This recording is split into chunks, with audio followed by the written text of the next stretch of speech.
Hello friends, welcome to pro of YouTube channel.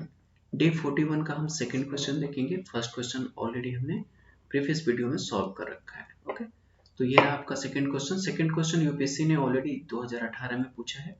इस type से question UPSC ने previous year में भी पूछ रखे हैं, जैसे 2016-17 है ना, इसमें ऑलरेडी पूछा है और हमने उसका सोल्यूशन भी देखा है। मैंने आपको बताया है कि कोई अगर सिस्टम ऑफ लीनियर इक्वेशन है तो उसका सोल्यूशन किस तरीके से होगा, यानी उसके जो सिस्टम ऑफ जो लीनियर इक्वेशन है उसके नो सॉल्यूशन होंगे कि यूनिक सॉल्यूशन होंगे कि इनफिनिटली मेनी सॉल्यूशन होंगे।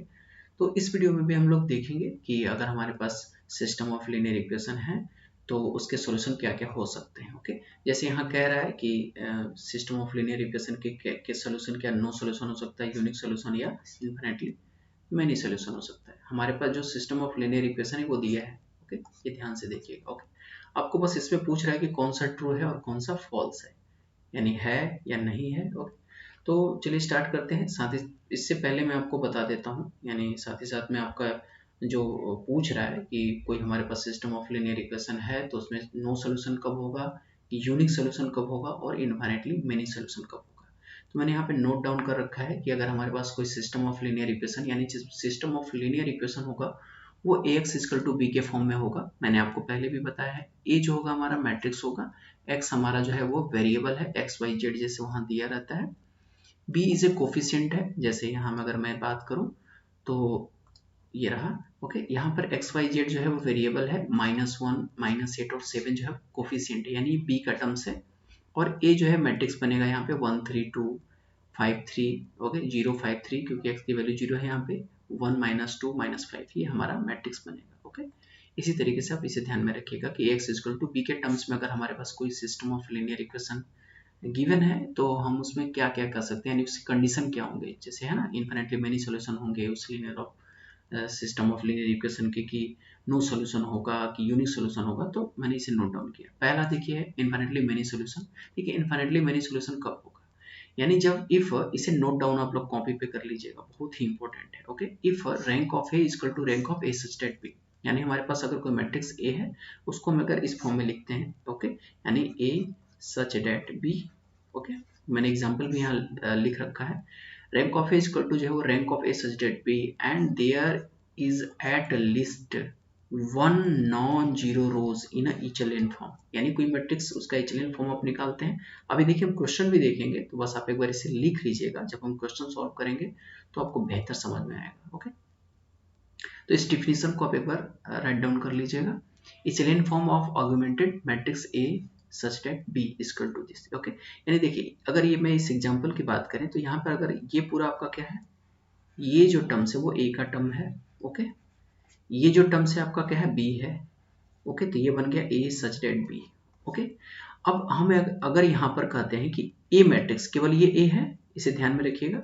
ए मैट्रिक्स का रैंक कितना है, तो हमने कहा, मतलब मैंने बता रखा है आपको ऑलरेडी कि अगर हम किसी भी मैट्रिक्स का रैंक फाइंड आउट करते हैं तो नंबर ऑफ नॉन जीरो रोज होना चाहिए वहां पे। तो इसका नंबर ऑफ नॉन जीरो रोज कितने हैं, 2 है, तो इसका रैंक कितना हो गया, 2 हो गया।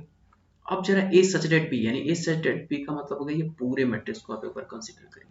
इस पूरे मैट्रिक्स को अगर आप एक बार कंसीडर करते हैं तो इसमें नंबर ऑफ नॉन जीरो रोज कितने हैं, 2 हैं। ये तो ऑलरेडी 0 है, ये 2 है ना, 1 और 2, तो 2 हो गया टोटल, यानी ए सच डेट बी का भी रैंक कितना आ गया, 2 आ गया। इसीलिए कह रहा है कि जब कोई भी इनफिनिटली मेनी सॉल्यूशन होंगे, यानी एक से ज्यादा सॉल्यूशन होंगे, ओके, तो उसका रैंक ऑफ ए और rank of A such that B दोनों बराबर होंगे। ओके, यानी आप यहाँ पर एक चीज और जोड़ सकते हैं कि अगर rank of A equal to rank of A such that B इक्वल हो और साथ ही साथ ये लेस देन हो नंबर ऑफ अननोन वेरिएबल, तो इसमें नंबर ऑफ अननोन वेरिएबल कितने हैं, वेरिएबल कितने हैं, 3 है, एक्स वाई जेड, यानी number of x Y z. Okay, यानी इसे लिख सकते हैं, ठीक है, वेरिएबल, नंबर ऑफ वेरिएबल लिख सकते हैं, या अननोन लिख सकते हैं, number of unknown variable. Okay, यानी वेरिएबल। ओके, यानी नंबर ऑफ अननोन वेरिएबल जो होगा ऑलरेडी क्या होगा, ग्रेटर देन होगा। इसमें एक्स वाई जेड 3 हो गए वेरिएबल, ये 3 हो गया, लेकिन इन दोनों का, इस मैट्रिक्स का रैंक कितना आया, 2 2 आया। तो 2 रैंक ऑफ ए और rank of A such that B तो इक्वल है, लेकिन नंबर ऑफ अननोन वेरिएबल क्या है, ग्रेटर देन है। इस केस में हम कहेंगे कि हमारा जो लीनियर, यानी कि सिस्टम ऑफ लीनियर इक्वेशन जो है हमारा, वो इन्फिनिटली मेनी सोल्यूशन, यानी एक से ज्यादा सोल्यूशन को देगा। ओके, पहला क्लियर। नेक्स्ट देखते हैं।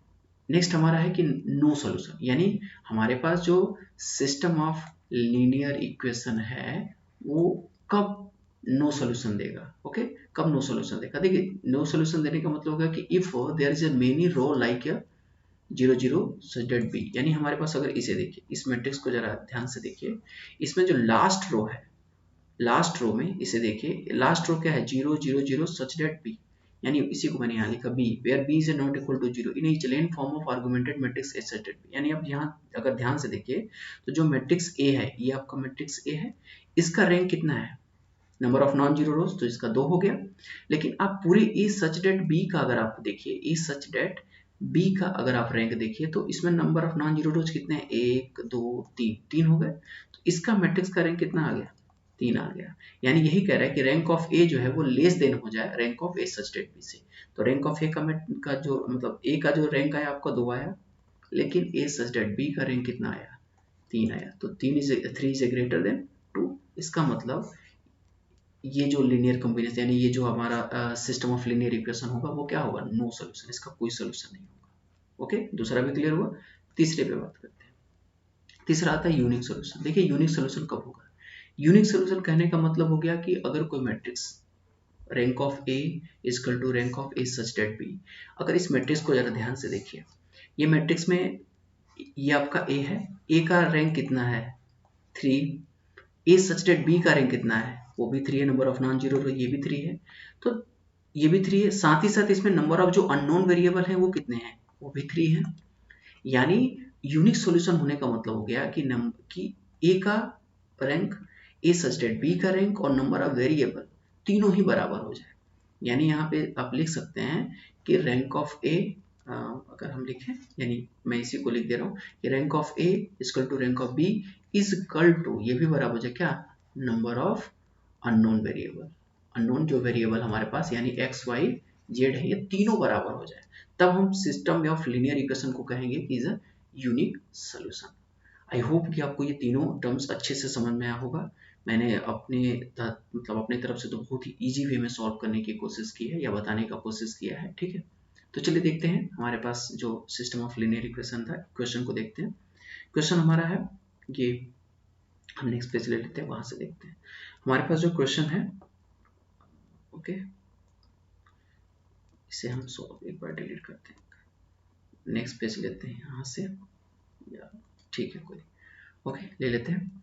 चलिए देखते हैं हमारे पास जो सिस्टम ऑफ लीनियर इक्वेशन क्या था, x plus 3y plus 2z equal to -1, x की वैल्यू यहाँ 0 थी, plus 5y plus 3z equal to -8, x minus 2y minus 5z equal to 7। Okay, तो यहाँ पे a इक्वल टू कितना है, a इक्वल टू आपका है 1 3 2 0 5 3 -2 -5, okay sorry okay 0 sorry 1 -2 and -5। Okay, b की वैल्यू कितना है, यहाँ पे b की वैल्यू है -1 -8 एंड 7। हो गया, नेक्स्ट पेज लेते हैं, वहां से सॉल्यूशन करते हैं। यानी हम क्या निकालेंगे पहले, a such that b।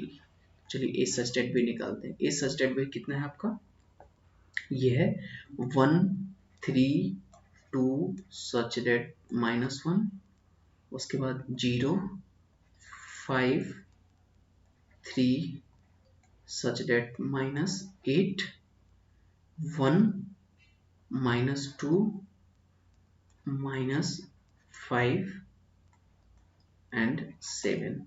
Okay, ये हमारा हो गया ए सच डेट बी। अब इस पे हम क्या करेंगे, अप्लाई करते हैं, क्या अप्लाई करेंगे, echelon form. Okay, apply echelon form. Okay, echelon form apply करिए। इचेलन फॉर्म अप्लाई करिए तो देखिए ये हमारा लीडिंग एलिमेंट है 1 लीडिंग एलिमेंट है, तो हमें इसके नीचे सारे टर्म को 0 करना होगा। तो सेकेंड रो तो ऑलरेडी 0 है पहला टर्म, हमें थर्ड को मतलब जो थर्ड रो है उसके टर्म्स को हमें 0 करना है। तो यानी R3 को हम जब 0 करेंगे तो आपका क्या बनेगा, R3 माइनस R1 कर देते हैं, इस तरीके से कर देते हैं, ऑलरेडी 0 हो जाएगा, हमें केवल 1 को 0 करना है। तो बनेगा आपका A such that B equal to बनेगा 1 3 2 0 5 3 0। ओके, इसे करेंगे तो आपका बनेगा -5। ओके, कर लीजिएगा, ये वाला ऑपरेशन अप्लाई करिएगा, ये बनेगा आपका -7 such that -1 such that -8 and such that 8। Okay, ये आएगा, ये 8 है आपका। ओके, ये बन गया। अब हम क्या करेंगे, सेकेंड रो को देखेंगे। सेकेंड रो में आपका 5 इज ए लीडिंग एलिमेंट, तो इसके नीचे जो -5 है इसको हमें 0 करना है। तो यहाँ बस करना क्या है कि R3 माइनस R2 कर दीजिए, आपका हो जाएगा।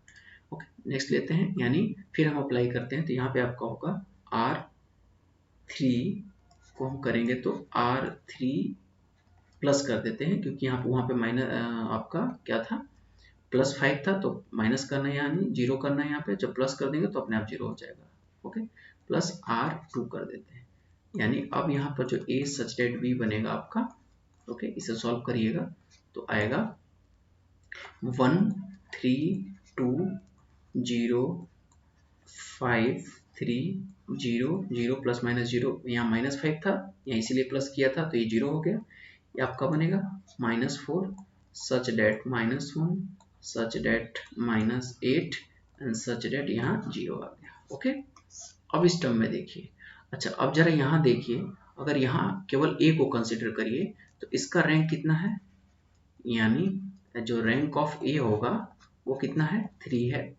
अगर फिर यहीं पर अगर आप rank of A such that B निकालिए तो कितना है, number of non zero rows था तो A का 3 आया, इसमें भी अगर A सच डेट B का निकालिए तब भी पूरा कितना है, 3 है, इसका भी रैंक 3 आ गया। ओके, यानी यहाँ पर और नंबर ऑफ जो अननोन वेरिएबल है, यानी नंबर ऑफ आपके पास जो अननोन वेरिएबल है, अननोन वेरिएबल वो कितने हैं, वो भी 3 है, एक्स वाई जेड, यानी एक्स वाई जेड, तो ये भी कितने हैं, 3 है।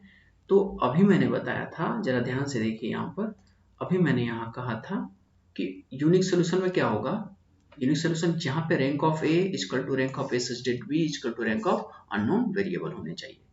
सेम यहाँ पर ये आ रहा है। ओके, यानी सेम अगर यहाँ पर आप देखिए कंसिडर करिए तो rank of A 3, rank of A such that B जो है वो भी 3 और नंबर ऑफ वेरिएबल वो भी 3 है, यानी तीनों के तीनों बराबर हो गए। ओके, यानी आप ये कह सकते हैं कि rank of A equal to rank of A such that B, okay, is equal to number of क्या, unknown variable X Y Z, वो तीनों के तीनों क्या हो गए, बराबर हो गए, यानी ये भी 3 ये भी 3 ये भी 3। इसका मतलब सिस्टम ऑफ लीनियर इक्वेशन कैसा हो गया, यूनिक सॉल्यूशन हो गया। कैसा हो गया, यूनिक सॉल्यूशन। ओके, यानी अगर आप यहाँ देखिए तो सिस्टम जो लीनियर इक्वेशन कर रहे थे कि इसमें कौन से ट्रू और कौन से विच आर फॉल्स। ओके, कौन ट्रू और फॉल्स है, तो आप देखिए ध्यान से, ये क्या system as a no solution, ये तो गलत है। यूनिक सॉल्यूशन, यस भैया यूनिक सॉल्यूशन है। इनफैक्टिबल सॉल्यूशन ये नहीं है। ओके, यानी ये पूरा का पूरा जो सिस्टम ऑफ लीनियर इक्वेशन आपका क्या हो गया, unique solution. Okay, I hope कि ये क्वेश्चन आपको समझ में आया होगा। Okay, thank you and thank you for watching.